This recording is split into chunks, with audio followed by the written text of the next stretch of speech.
आज आपण बनवणार आहे तांदळाच्या पिठाचे मोदक। त्यासाठी खिसून घेतलेले खोबरे, वेलदोडे, सुंठ, मळून घेतलेली तांदळाची कणिक आणि गूळ।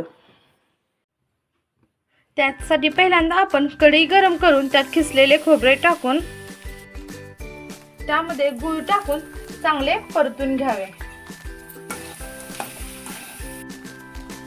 त्यामध्ये आता वेलची पावडर आणि सुंठ घालून थोडंसं तूप घालावं आणि चांगलं परतून झाल्यानंतर ते थंड होण्यासाठी 10 मिनिटं ठेवावे। सारण थंड होऊपर्यंत उकडण्यासाठी आपण पाणी गरम करून घेऊया। पाणी गरम होऊपर्यंत आपण चाळणीला तेल लावून घेऊया। चला तर आता आपण मोदक बनवूया।